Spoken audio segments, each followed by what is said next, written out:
Hello students, welcome back to Easy Way to Accounts. இன்னைக்கு நம்ம பார்க்க போறது chapter 1ல 8th sum. என்ன கொடுத்திருக்காங்க பார்க்கலாம். Raju does not keep proper books of accounts. Following details are taken from his record. இங்க வந்து நீங்க பார்க்கலாம் assets and liabilities transaction கொடுத்திருக்கு. Date 1/1/2018. So இந்த 1/1/2018 என்னன்னா opening date. ஓப்பனிங் டேட்ல கொடுத்திருக்க இந்த அமௌண்ட் எல்லாமே ஓப்பனிங் பேலன்சஸ். ஸோ இந்த அமௌண்ட் வச்சு ஏதாச்சும் கண்டுபிடிச்சோம்னா ஆன்சர் ஓப்பனிங்ல தான் வரும். நெக்ஸ்ட் இங்க டேட் பாத்தீங்கன்னா 31/12. ஸோ இது வந்து year end date, closing date. இதுல கொடுத்திருக்க எல்லா அமௌண்ட்டுமே க்ளோசிங் பேலன்சஸ்.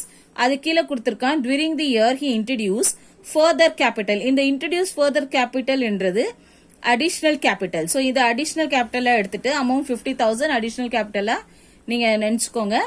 விட்ரூ வந்தாலே அதுக்கு பேர் டிராயிங்ஸ். அந்த டிராயிங்ஸ் எப்படி கொடுத்திருக்கானா 2500 பர் மந்த். எப்பவுமே அக்கவுண்ட்ஸ்ல பர் மந்த் என்ன கொடுத்தாலும் அதை 1 இயரா கன்வெர்ட் பண்ணி ஆகணும். ஸோ 1 இயரா கன்வெர்ட் பண்றதுக்கு இன்டூ 12. ஸோ 2500 இன்டூ 12 மல்டிப்ளை பண்ணிக்கணும். அப்பதான் டிராயிங்ஸ் அமௌண்ட் கிடைக்கும். ஓகே, ஃபைனலி அவன் என்ன கேட்டிருக்கானா prepare statement of profit or loss account. Statement of profit or loss account கேட்கிறான். ஸோ இந்த ஸ்டேட்மெண்ட்ல என்ன ரெண்டு விஷயம் ரொம்ப ரொம்ப இம்பார்ட்டன்ட். ஒன்னு வந்து ஓப்பனிங் கேபிட்டல், ரெண்டாவது வந்து க்ளோசிங் கேபிட்டல். இது ரெண்டுமே வந்து நம்மளுக்கு இந்த ப்ராஃபிட் ஆர் லாஸ் கண்டுபிடிக்கிறதுக்கு இம்பார்ட்டன்ட். இந்த ஹோல் சம்ல நான் ரீட் பண்ணிருக்கேன், எங்குமே ஓப்பனிங்கும் க்ளோசிங் கேபிட்டலும் கொடுக்கவே இல்லை. ஸோ நம்ம வந்து ஓப்பனிங் கேபிட்டல் கண்டுபிடிக்கணும், க்ளோசிங் கேபிட்டல் கண்டுபிடிக்கணும். இது ரெண்டுமே கண்டுபிடிச்சதுக்கு அப்புறம் இந்த statement of profit or loss போட்டு ப்ராஃபிட் ஆர் லாஸும் கண்டுபிடிக்கணும். ஸோ 3 ஸ்டேட்மெண்ட் ஓபன் பண்ண போறோம். ஓகேயா, ஸ்டார்ட் பண்ணலாம். ஸோ ஃபர்ஸ்ட் ஸ்டேட்மெண்ட் இந்த டேட் வச்சு போட்டு இந்த அமௌண்ட் மட்டும் யூஸ் பண்ணணும், இந்த அமௌண்ட்டை தொடவே கூடாது. அடுத்த ஸ்டேட்மெண்ட் இந்த டேட் போட்டு இந்த அமௌண்ட் வச்சு யூஸ் பண்ணணும், இந்த அமௌண்ட்டை தொடக்கூடாது. Okay, so first statement of affairs போட போறோம். Statement of affairs as on date உங்களுக்கு சொல்லியிருக்கேன் 1/1/2018 போடணும். 1/1/2018. இந்த பக்கம் நம்மளுக்கு அசெட் சைடு வரும். அசெட்ஸ் லாஸ்ட் காலத்தை ருபீஸ் போடுங்க. அதே மாதிரி இந்த பக்கம் இத ருபீஸ் மென்ஷன் பண்ணுங்க. இந்த காலத்தை லைபிலிட்டிஸ் போடுங்க. ஓகே, சோ இப்போ வந்து நம்ம சம்முக்கு போலாம். இங்க என்ன கொடுத்திருக்கானா cash at bank. So cash at பேங்க்னா பேங்க்ல பணம் போட்டு வச்சிருக்கோம் இல்லையா, அது நம்மளோட அசெட். சோ அசெட்னா அசெட் சைட்ல எழுத போறோம், வெறும் இந்த காலம் மட்டும் எடுக்க போறோம். சோ கேஷ் அட் பேங்க் என்னது நம்மளோட அசெட். இந்த அசெட்டை அசெட் சைட்ல எழுதிக்கலாம் with 80,000 rupees. So cash at bank போட்டு 80,000. அடுத்த டிரான்சாக்ஷன். நெக்ஸ்ட் வந்து ஸ்டாக் ஆஃப் குட்ஸ் கொடுத்திருக்கான். அமௌண்ட் வந்து 1,80,000. இந்த ஸ்டாக் வந்து கடையில இருக்கிற ஸ்டாக், அதுவும் என்னது நம்மளோட அசெட். அப்போ 1,80,000 அசெட் சைட்ல ஸ்டாக் ஆஃப் குட்ஸ் போட்டு எழுதிக்கிறோம். Stock of goods 1,80,000. அடுத்த டிரான்சாக்ஷன் பாருங்க. டெட்டாஸ் கொடுத்திருக்கான். இந்த டெட்டாஸ்னா நம்ம கஸ்டமர்ஸ் வந்து கடனுக்கு வாங்கிட்டு போயிருக்காங்க, அந்த அமௌண்ட் அவங்க கிட்ட இருந்து கலெக்ட் பண்ண வேண்டிய அமௌண்ட். சோ இதுவும் நம்மளோட அசெட் 90,000. சோ டெட்டாஸ் அசெட் சைட்ல எழுதுறோம். அமௌண்ட் 90,000. நம்ம கஸ்டமர்ஸ் கிட்ட வாங்க வேண்டிய பணம், அதனால இது நம்மளோட அசெட். அடுத்தது சன்ரை கிரெடிட்டாஸ். சன்ரை கிரெடிட்டாஸ்னா நம்ம கொடுக்கணும் இந்த பணத்தை கிரெடிட்டாஸ்க்கு. நம்மளுக்கு கடனுக்கு கொடுத்திருக்காங்க பொருளை, அவங்களுக்கு நம்ம இந்த அமௌண்ட்டை பே பண்றோம், அதனால அது வந்து நம்மளோட லைபிலிட்டி சைட்ல எழுதிக்கோங்க இந்த மாதிரி. அடுத்தது பேங்க் லோன். பேங்க் லோனும் நம்ம பிசினஸ் செய்யறதுக்கு வாங்கியிருக்கோம். சோ அந்த பேங்க் லோனும் நம்ம கடன் பட்டிருக்கோம் ரிட்டர்ன் பண்றதுக்கு இல்லையா. சோ எதெல்லாம் நம்ம வாங்கி யூஸ் பண்றோமோ பிசினஸ்ல ரிட்டர்ன் பண்ணுவோம் அப்புறமா, அதெல்லாம் லைபிலிட்டி. அடுத்தது பில்ஸ் பேபிள். இந்த பில்ஸ் பேபிளும் என்ன அர்த்தம், ஏதாச்சும் ஒரு பில் இருக்கும், அதுல அமௌண்ட் நம்ம பே பண்ண வேண்டியது இருக்கு. சோ அதுவும் நம்மளோட லைபிலிட்டி. அடுத்தது பிளான்ட் அண்ட் மிஷினரி. பிசினஸ்ல யூஸ் பண்ற பிளான்ட் அண்ட் மிஷினரி, அது கண்டிப்பா நம்மளோட அசெட். அசெட்ல போட்டுக்கலாம். சோ இந்த பிளான்ட் அண்ட் மிஷினரி வச்சுதான் என்ன பண்ணுவோம், ப்ராடக்ட்ஸை ப்ரொடியூஸ் பண்ணுவோம் இல்லையா. ஸோ அது வந்து நம்மளோட அசெட் சொத்துன்னு சொல்லிக்கலாம். இப்போ எல்லா டிரான்சாக்ஷனும் முடிஞ்சிச்சு. என்ன பண்ணணும்னா டோட்டல் போட்டுக்கணும். ஸோ இந்த சைட் நம்ம டோட்டல் போட போறோம்.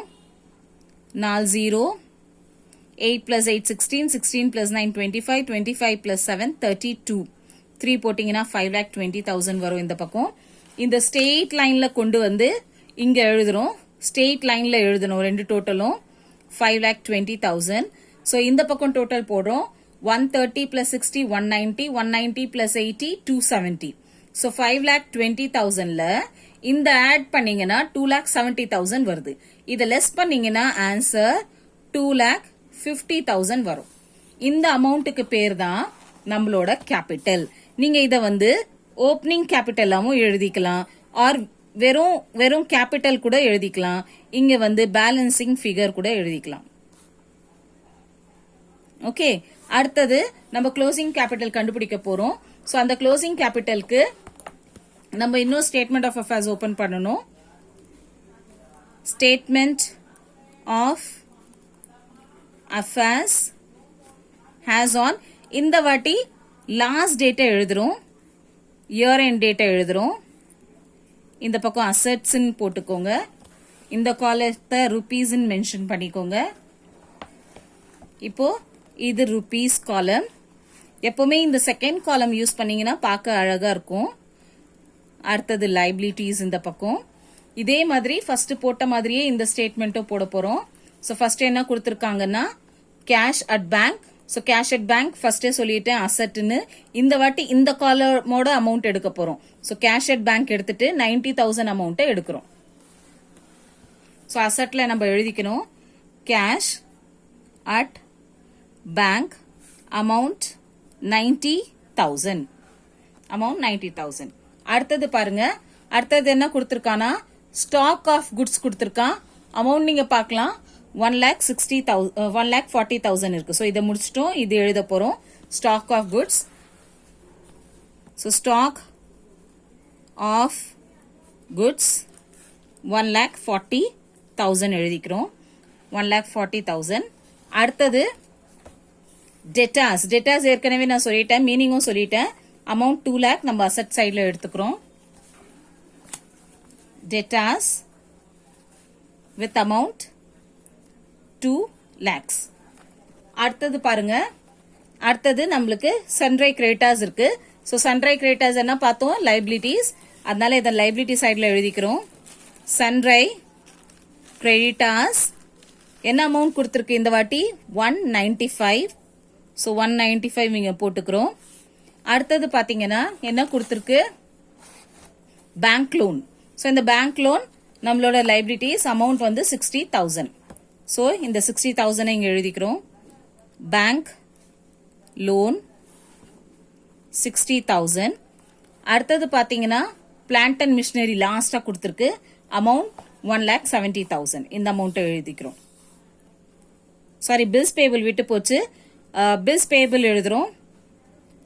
Bills payable amount 45,000. அடுத்தது தான் last plant and machinery asset சைட்ல எழுதணும். So plant and machinery 1,70,000. இப்போ முன்னாடி போட்டோம் இல்லையா, அதே மாதிரி இதுக்கும் என்ன பண்ணணும், டோட்டல் பண்ணிக்கணும். ஸோ 4 zeros போட்டுக்கோங்க. 9 plus 4 13, 13 plus 7 20, 2 வந்ததுன்னா 3 3 6, 6 lakhs டோட்டல். இந்த சேம் லைன்ல இப்படி எடுத்துட்டு வந்து இந்த பக்கம் எழுதணும் 6 lakhs. ஓகே, இப்போ இந்த சைட் டோட்டல் போடுறோம். 195 பிளஸ் 45 ஃபர்ஸ்ட் நான் ஆட் பண்ண போறேன். ஸோ ஆட் பண்ணனா எனக்கு 240 வரும். 240 பிளஸ் 60 பண்ணனா 3 lakhs. ஸோ 6 + 3 போச்சுன்னா 3 lakhs. இந்த அமௌண்ட்டுக்கு பேர் தான் என்ன எழுத போறோம், க்ளோசிங் கேபிட்டல். நம்ம கண்டுபிடிச்சிருக்கிறது க்ளோசிங் கேபிட்டல். ஸோ 2 ஸ்டேட்மெண்ட் முடிஞ்சிச்சு இல்லையா. அடுத்தது ப்ராஃபிட் ஆர் லாஸ் கண்டுபிடிக்க போறோம். ஸோ அதை நம்ம எழுதிக்கலாம். Statement of profit or loss for the year ended 31/12/2018. எப்பவுமே இயர் எண்ட் டேட்டை எழுதுங்க இந்த ஸ்டேட்மெண்ட்டுக்கு. இந்த பக்கம் பர்டிகுலர்ஸ் ருபீஸ் போட்டுக்கோங்க. இப்போ ஃபர்ஸ்ட் எடுத்தோடனே நம்ம என்ன எழுதுவோம், க்ளோசிங் கேபிட்டல் இல்லையா. இந்த அமௌண்ட் எங்க இருக்கு, இதோ இந்த அமௌண்ட் இங்க இருக்கு. இந்த அமௌண்ட்டை எடுத்து நம்ம இங்க 3 lakhsன்னு போட்டுக்கிறோம். அடுத்தது ஃபார்மேட், இது ஆக்சுவலா புக்ல அவைலபிள் இருக்கு, நீங்க பாத்துக்கோங்க. அடுத்தது add drawings during the year. So இதுல வந்து நம்ம டிராயிங்ஸ் ஆட் பண்ண போறோம்.